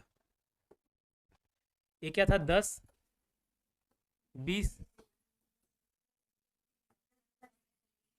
35। ठीक है, 10, 20, 10, 25, 10, 25, मतलब मिनिमम इतने वार्डों से मिलकर बनेगी और मैक्सिमम इतने से, मिनिमम इतना, मैक्सिमम इतना, मिनिमम इतना, मैक्सिमम इतना। ठीक है, ये क्लियर है। अच्छा, जनसंख्या पूछता है, कितना जनसंख्या के आधार पर एक ग्राम पंचायत, जनपद पंचायत कम से कम कितना रहेगा? कम से कम, तो डायरेक्ट फिगर याद रखना है, 1000, 50,000, 5 lakh, minimum 5 lakh, minimum 50,000। Minimum 50,000 रहता है तो 10 ठोक वार्ड वहाँ जनपद पंचायत सदस्य में आ जाते हैं। जनपद पंचायत का जो क्षेत्र है मिनिमम 50,000 रहेगा। तो उसके बाद अगर जैसे एवरेज देखोगे, 50,000 डिवाइडेड बाई 10 कितना आता है? 5,000। और कोशिश ऐसे ही किया जाता है कि जो वार्ड का निर्धारण हो उसमें बराबर बराबर जनसंख्या, कम ज़्यादा हो जाएगा चलेगा, लेकिन कोशिश ये करते हैं कि बराबर बराबर जनसंख्या वहाँ पे आई जाए। ठीक है, और अगर जनसंख्या 50,000 से ज़्यादा, फिर क्या? मिनिमम तो 50,000 रहना चाहिए, मैक्सिमम कितना जाएगा? तो जैसे जैसे आगे बढ़ते जाता है, हर 5,000 के ऊपर एक जनपद वार्ड बनाया जाता है। ठीक है, जनपद पंचायत। तो ग्राम पंचायत कितना? 10 वार्ड, मैक्सिमम 20 वार्ड, यहाँ 10 और 25, तो मिनिमम 50,000 हैं तो 10 वार्ड रहेगा ही। फिर आगे एक एक वार्ड कितने आधार पर? 5,000 पूरा होता जाता है ना, फिर एक एक वार्ड एक्स्ट्रा जोड़ते जाते हैं, इसलिए वो 25 तक जा सकता है। तो मैक्सिमम 25, ऐसा नहीं, उससे और ऊपर नहीं जाएगा। ठीक है, क्लियर, ये फिगर आपको याद रखना है। अब ग्राम पंचायत की जो संरचना है, किस प्रकार से यहाँ पे लोग मिलेंगे आपको? ये तो जो चुन के आ रहे हैं 10 या 20, तो पंच, सरपंच, उप सरपंच, इन लोग मिलके फॉर्म की ग्राम पंचायत। जनपद पंचायत में भी ये जो चुन क्या है, ये तो रहेगा ही, प्लस 2, 4 करके याद रखना। ठीक है, इसमें 2 लोग एक्स्ट्रा मिलेंगे, इसमें 4 लोग एक्स्ट्रा मिलेंगे। जनपद पंचायत सदस्य, ये जो चुन के आए वो तो रहेंगे ही, जो सरपंच, उप सरपंच, या यहाँ पे सरपंच नहीं बोल के उसको अध्यक्ष या उपाध्यक्ष बोलेंगे, उतना तो रहेंगे ही। साथ में 2 और 4 करके याद रखना। ग्राम पंचायत में कुछ नहीं, 0, मतलब सिर्फ यही रहेंगे, एक्स्ट्रा कौन? 0। इसमें इतने लोग तो रहेंगे ही, साथ में ये 2 और रहते हैं, इसमें इतना रहेंगे, साथ में कितने रहते हैं? 4। तो जनपद पंचायत में विधायक, ऐसा विधायक जिसका क्षेत्र इधर पड़ जाता है जनपद वाले में, कौन बोल रहा हूँ? विधायक। विधायक मतलब MLA, member of legislative assembly, मतलब उसका विधानसभा क्षेत्र अगर इस जनपद पंचायत में पड़ रहा है, हो सकता है ना विधानसभा। अब विधायक लोग को अलग से बांटा गया है, उसका निर्धारण अलग है। जैसे छत्तीसगढ़ में 90 विधायक है, तो भैया 90 विधानसभा क्षेत्र होंगे, 90 विधानसभा क्षेत्र होंगे। उसी में ही जनपद भी है, उसी में ही जिला पंचायत है, जनपद पंचायत 146, जिला फिर अगर 33 होंगे, तो कहीं ना कहीं क्रॉस करेगा एक दूसरे को। ठीक है, टच करेगा। तो हो सकता है विधानसभा क्षेत्र अगर ये जनपद पंचायत के क्षेत्र में आ रहा है, आंशिक या पूर्णतः, आंशिक मतलब अगर पार्शियली भी आए, पूर्णतः कंप्लीटली, पार्शियली कंप्लीटली आए, तो वो भी इसका मेंबर हो जाता है। कौन कौन मेंबर होगा इसमें? एक्स्ट्रा कौन होंगे? कोई नहीं होंगे। जो 10-20 जो है ना बने हुए हैं, मिनिमम 10 वार्ड से जो पंच गए हैं, या सरपंच है या उप सरपंच है, उन लोग तो रहेंगे ही, लेकिन एक्स्ट्रा में क्या? 0। यहाँ एक्स्ट्रा 2, यहाँ 4, 2 4, 2 में एक तो विधायक और सरपंच भी सदस्य बनते हैं, ठीक है। कौन? सरपंच भी। तो विधायक बोल लो और कौन? सरपंच, ठीक है। अब जिला पंचायत में क्या होता है, इधर सरपंच थे ना, इसके नीचे वाले सरपंच, तो यहाँ पे जनपद पंचायत के सदस्य रहते हैं, ठीक है। किसका? जनपद पंचायत के सदस्य रहते हैं।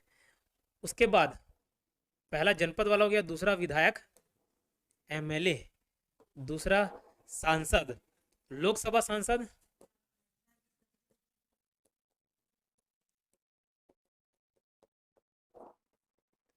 लोकसभा सांसद, राष्ट्रपति, MP member of parliament, MLA member of legislative assembly.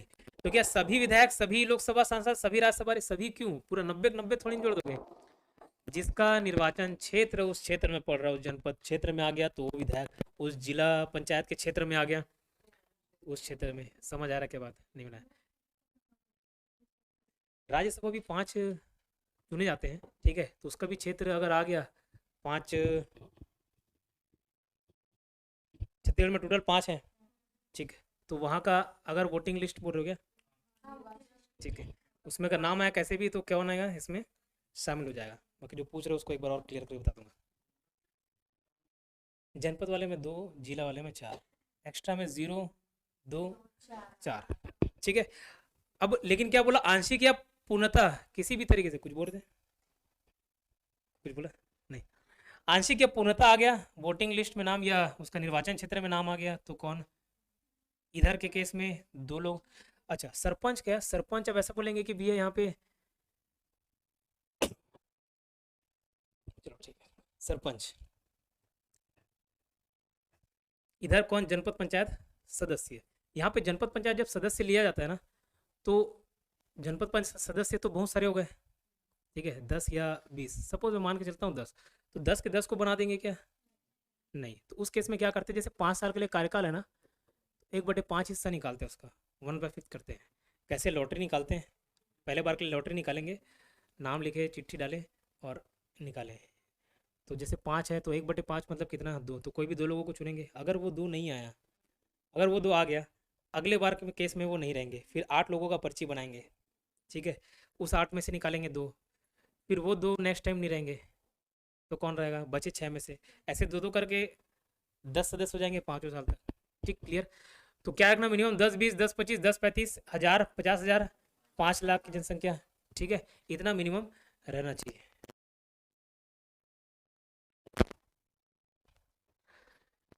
ये निःशक्त वाला पॉइंट मैं पहली बार पढ़ा हूँ, इसको बाद में बताऊंगा, इसको स्किप करके चलना। ग्राम पंचायत का गठन, प्रत्येक ग्राम पंचायत का गठन निर्वाचित पंचों एवं सरपंच से मिलकर बना होता है। न्यूनतम वार्ड कितने?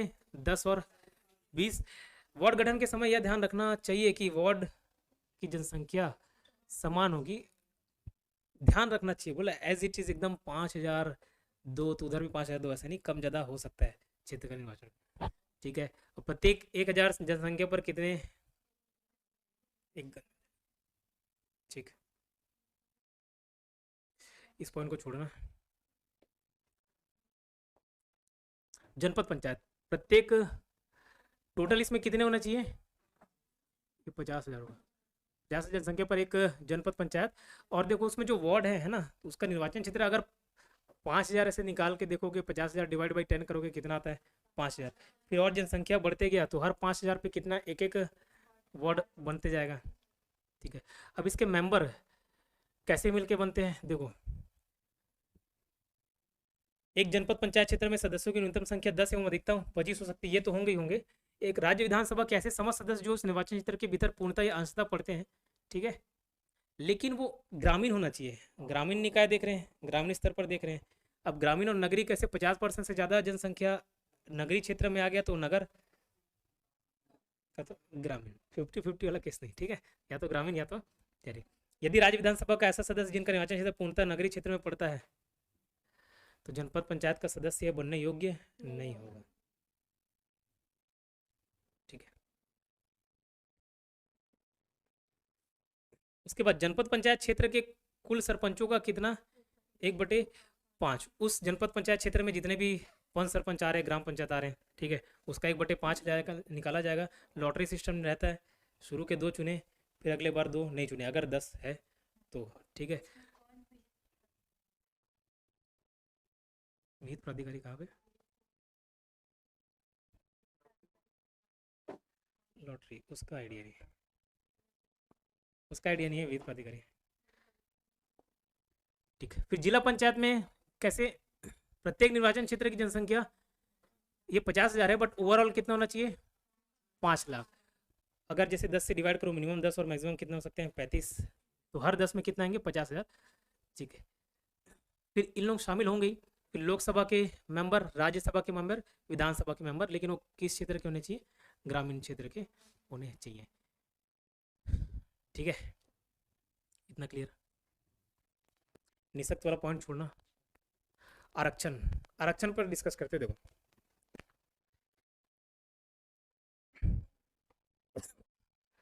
आरक्षण किसको किसको मिला? एसटी,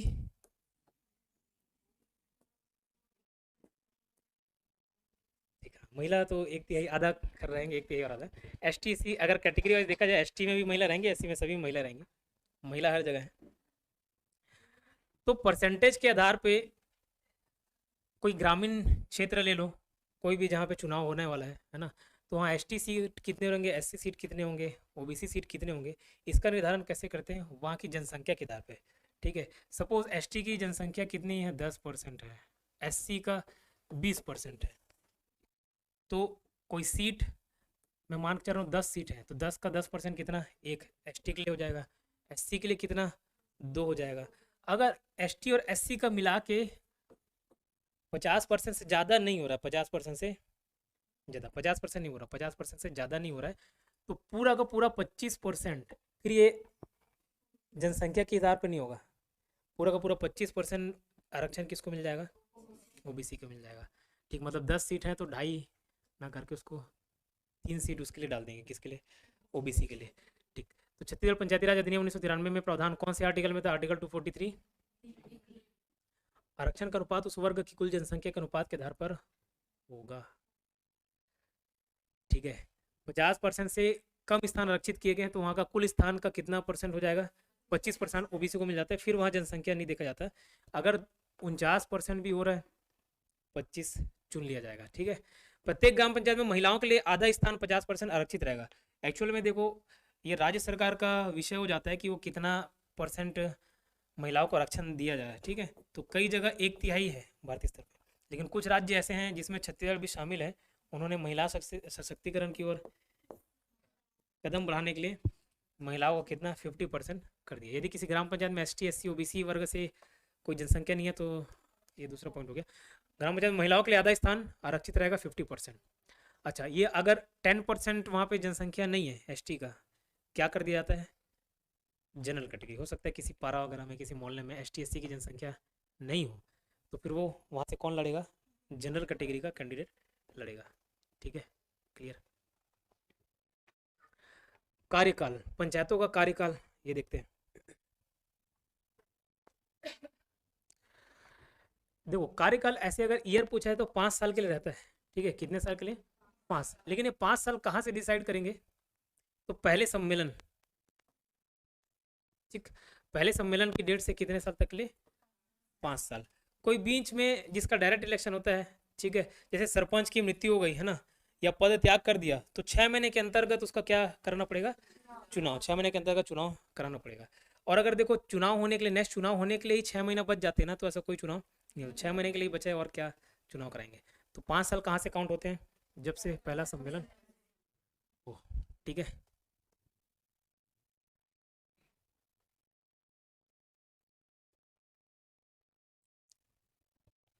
छः महीने से कम कार्यकाल बचा हो तो उपचुनाव नहीं होगा। एक आम चुनाव होता है जो नॉर्मल इलेक्शन करते हैं। उपचुनाव मतलब कोई पद त्याग कर दिया, किसी की मृत्यु हो गई, तो उस केस में उपचुनाव। डिस्क्वालिफिकेशन,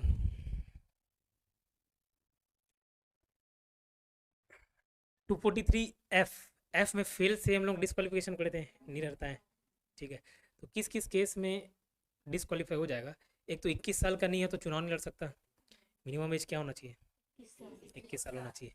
ठीक है, साक्षर होना चाहिए। साक्षर कब के केस में? 21 साल से 30 साल के बीच हो तो साक्षर होना चाहिए। अगर 21 साल से 30 साल के बीच उसकी उम्र है और साक्षर नहीं है, ठीक है, और साक्षर नहीं है, लेकिन साक्षर मतलब पढ़ना लिखना जानता हो, ठीक है, एजुकेटेड की बात नहीं कर रहे हैं कि ग्रेजुएशन हो, MBA हो, ऐसा नहीं, साक्षर होना चाहिए। 21 से 30 के बीच अगर वो साक्षर है तो लड़ सकता है, और नहीं हो तो नहीं लड़ेगा। लेकिन अगर 30 साल से ऊपर है और साक्षर नहीं है, अब पुराने जमाने में वाले लोग नहीं पढ़ना जान रहे हैं, लिखना जान रहे हैं, समझना नहीं जान रहे हैं, ठीक, तो चल जाएगा, वो अनुभव काउंट हो जाता है, साक्षर होना जरूरी नहीं है। तो 30 साल से ज़्यादा आयु हो और साक्षर नहीं हो तो चलेगा, लेकिन 21 साल से 30 साल के बीच हो तो साक्षर होना जरूरी है। कोई भी लाभ के पद पर नहीं होना चाहिए, ऑफिस ऑफ द प्रॉफिट बोला जाता है, कोई लाभ के पद पर। अल्टीमेटली लाभ का पद कहीं डिफाइंड नहीं है, सरकारी नौकरी समझ लो, सरकारी पद पर बैठा हुआ है, जहाँ से वो पद में बैठने की वजह से लाभ कमा लेगा। जैसे मैं ही अगर किसी सरकारी नौकरी पे हूँ नगर पंचायत में, ठीक है, मैं ही अध्यक्ष पद लड़ लिया, तो अपने आप को लाभ पहुंचा सकता हूँ, नहीं पहुंचा सकता, ठीक है। तो एक ऐसे पद पे नहीं होना चाहिए जहाँ से खुद को लाभ पहुंचाया हो, ठीक है। तो कोई भी लाभ के पद पर नहीं होना चाहिए। पंचायत का बकाया राशि है, ठीक, कई लोग डिफॉल्टर रहते हैं, पैसा नहीं देते, ठीक है, तो 30 दिन के अंदर, जैसे कोई टैक्स हो गया, कोई टैक्स का पैसा है तो वो पे नहीं किया, तो 30 दिन के अंदर भी जमा नहीं किया हो, राशि मांगी और 30 दिन के भीतर नहीं किए, न्यायालय द्वारा अपराधी ठहराया गया है और उसकी सज़ा 6 महीने से अधिक है, 6 महीने से कम है चलेगा, मतलब छोटा मोटा किसी का कॉलर पकड़ लिया, झापड़ मार दिया, चलेगा, ठीक है। और कोई लंबा केस किया, 6 महीने से ज़्यादा उसको सज़ा मिला, और सज़ा पूर्ण होने की तारीख से 5 वर्ष तक वो चुनाव नहीं लड़ सकता। 5 वर्ष हो गया तो लड़ सकता है, 5 साल कंप्लीट नहीं हुआ तो चुनाव नहीं लड़ सकता। ये सब उसके अपात्र हैं। किसी कानून के द्वारा किसी व्यक्ति विशेष को अयोग्य घोषित कर दिया गया है, और जल वही शौचालय नहीं बना है, ठीक है, आप नहीं लड़ सकते ना, अपूर्वा नहीं लड़ सकते चुनाव से। निर्वाचित होने के लिए कम से कम 1 साल बाद भी अपने निवास स्थल पर क्या बनाना चाहिए उसको, जल वहित शौचालय, ठीक है। बाकी कल देखेंगे।